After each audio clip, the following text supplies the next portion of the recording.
I'm going to tell you two facts. First, in 2018, you were 48% more likely to be murdered in the state of Illinois than in the state of Texas. Second, despite that, Texas had 57% more murders than the state of Illinois. Those two facts sound like they contradict each other, and yet they are both true and both highly misleading. I'm Jeff Galak, and in this Data Demystified Data Bite, I'll help you build the intuition to untangle information that uses percentages in misleading ways.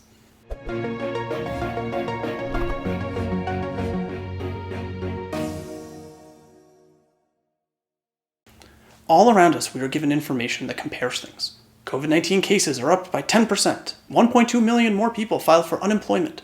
Test scores in this school district are 15% worse than in that school district. We are given this information in the hopes of informing us about important topics. And yet very often, when this type of information is presented, it can be highly misleading. In a previous video, I discussed why it's so important to focus on percent infection rates rather than case counts when thinking about COVID-19 spread. And in this Data Bite video, I'll build on this idea by improving your intuition about how to interpret changes in values both in terms of percentages and absolute amounts. If you like what you see, please take a moment to like this video and subscribe to this channel so that you don't miss out on any new content that I put out. I'm also trying very hard to reach as many people as I can so that more of us can better live and engage in this data-rich world. So if you can tweet, post on Facebook or Reddit, or just share this with anyone you can, I would greatly appreciate it.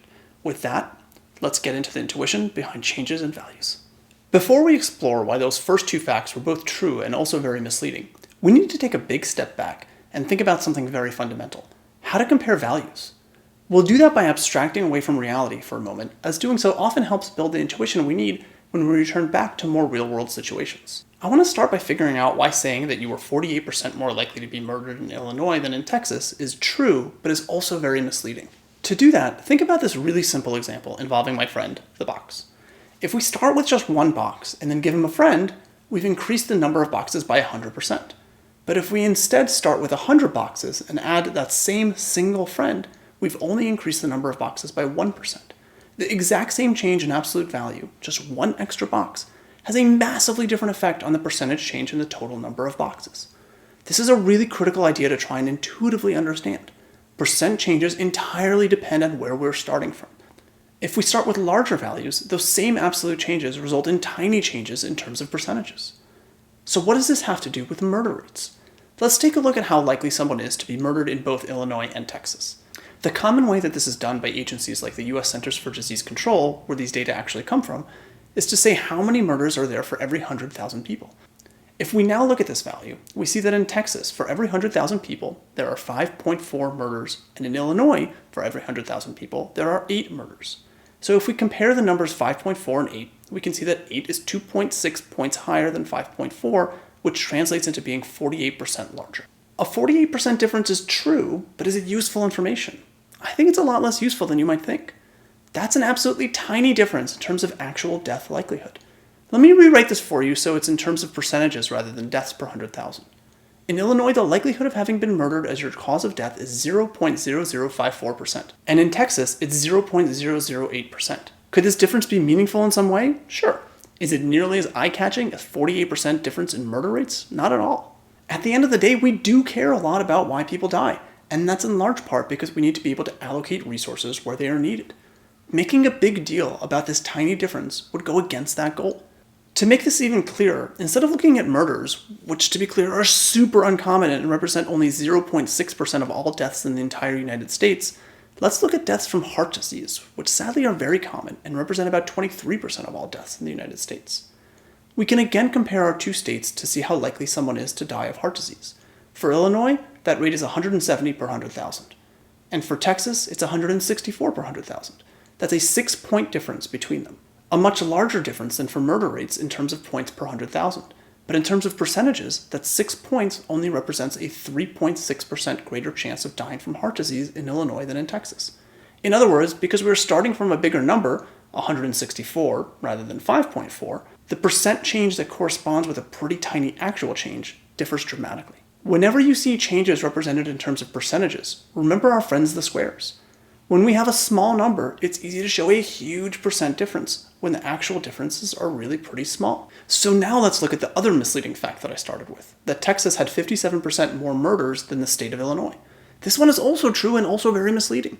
This statement suggests that murder is worse in Texas than in Illinois, but we saw a moment ago that the rate of murder is higher in Illinois. So what gives? To figure that out, let's use our friends the boxes again. This time we have two groups of boxes. One set has 10 boxes and one has 40. For both sets, let me color a few of the boxes red. We can very clearly see that there are more red boxes in the bigger set than in the smaller set. In fact, since we have 2 boxes in the smaller set and 3 boxes in the larger set, we can truthfully state that there are 50% more red boxes in the larger set than in the smaller one. But what's also true is that the percentage of red boxes in the larger set is much smaller than the smaller set. The smaller set has 20% red boxes, and the larger set has only 7.5% red boxes. In other words, even though the absolute amount of red boxes is bigger in the larger set of boxes, the red boxes make up a lot fewer of the total boxes. Putting this a bit differently, if I were to just pick a box at random from either group, I'm more likely to pick a red box from the smaller group than from the larger group, even though the larger group has more red boxes in total. The percentage of red boxes is what determines that, not the absolute amount, and ignoring that the total number of boxes differs across groups can lead to some pretty misleading conclusions. And so let's tie this back to there being more murders in Texas than Illinois. Very simply, there are more people in Texas than Illinois, and so we would expect more of everything in Texas. So when we see that there are more deaths, that has a lot more to do with the fact that the population is bigger in Texas than anything else.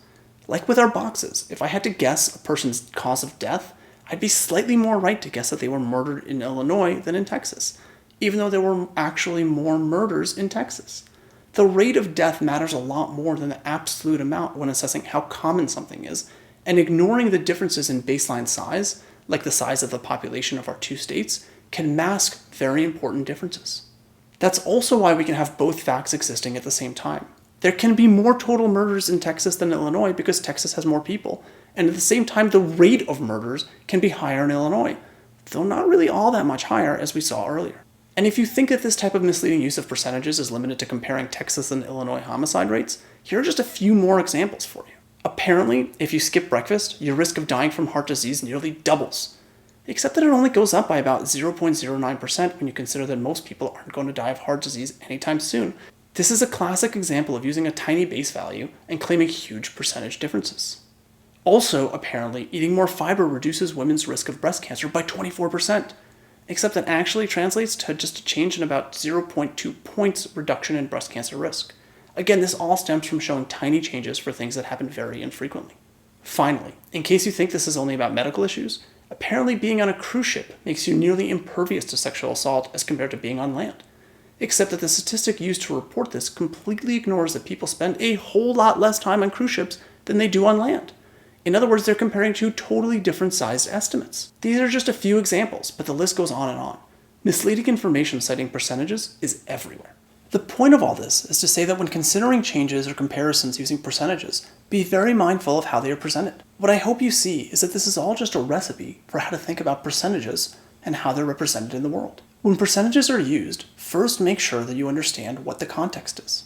If you're dealing with something that uses tiny values and you see big percentage changes, be careful. Second, make sure that whatever is being compared is a fair comparison.